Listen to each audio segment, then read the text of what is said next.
All right, let's get right into this. We're talking about a feeling that, well, we all know it, but we might not have a word for it. It's that intense, sometimes totally overwhelming experience of being seen, or maybe even more powerfully, just the idea that you might be seen. So right from the jump, we're dropped into that super anxious, uncertain moment. You walk into a room, right? And for a second, there's this weird pause. You don't know if anyone's noticed you yet. You're just there, waiting. And that waiting, as this piece puts it, becomes this thick, almost palpable thing. It's heavy. And this feeling, it has a name. The text calls it the regard. And look, this is so much more than just someone looking at you. It's the entire weight of being perceived. It's that constant low-level hum in the back of your mind, the sense that you're being watched, whether it's real or you're just imagining it. And that feeling, it shapes pretty much everything: how you act, what you think, how you see yourself. Okay, so let's dig into how this really works. And a great place to start is with language, specifically how the regard can turn everyday simple phrases into, well, weapons, little projectiles.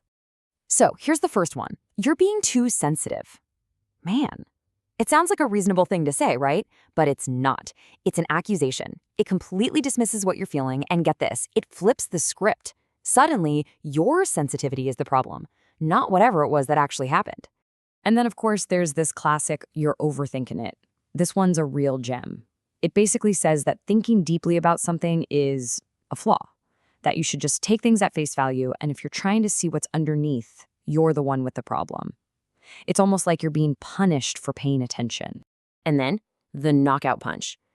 I don't see what you're so upset about. This one just completely erases your reality.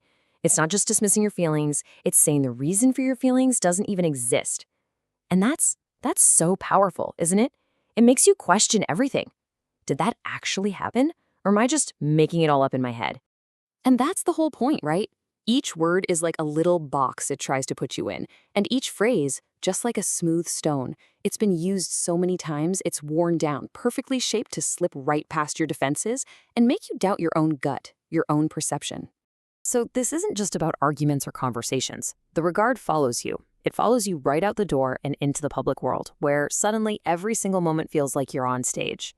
And I mean, think about something as simple as passing a stranger on the street. It seems so mundane, but look at what's really happening. There's this instant calculation. Do I move? Do they move? Then you interpret, if I move, am I being accommodating? If I don't, am I being aggressive? And the craziest part, your body usually just moves on its own, kind of out of habit, before your brain even catches up. The awareness of what just happened, that always comes a second too late. You know, people always say, just be yourself. But this piece points out what a paradox that is. Which self exactly? Is it the one who actually feels things, who notices the little slights? Or is it the self who's gotten really, really good at pretending not to notice, to make everything smoother for everyone else? So, eventually, you get home.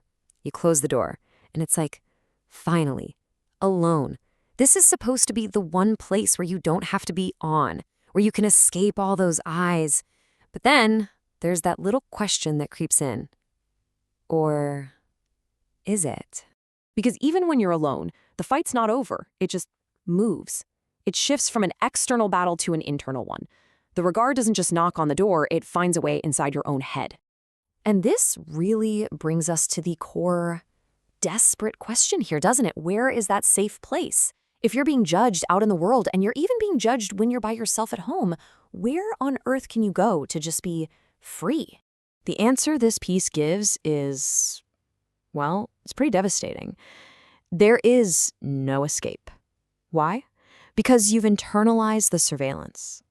The gaze of others has become your own internal gaze. Your mind has, in a sense, been colonized. And here's what that looks like. You're basically monitoring your own thoughts, but with their eyes. You're judging your own feelings, but by their standards. You're constantly checking every single action for correctness. You literally become a witness against yourself. It's like being a spy in your own head. So when you've got that much pressure going on inside, it just completely messes with your ability to genuinely connect with other people. I mean, think about it. If you can't even be authentic with yourself, how are you supposed to be real with anyone else? And this leads to this huge gap between what we say and what we actually mean. Look at this. Someone says, fine, whatever you want. What they mean is, I'm giving up. Or there's no problem. That's a performance, a lie to just keep things normal. And my favorite, I'm not fighting. A defense that just makes you sound even more guilty. Language stops being about communication and starts being about damage control. And the conclusion here is really heavy. It leads to this profound sense of loneliness. If being conscious means you're separate from things and every word you say is just part of a performance, then how can you ever truly connect? It's like we're all just locked inside our own heads, watching the world through a window but never really being a part of it.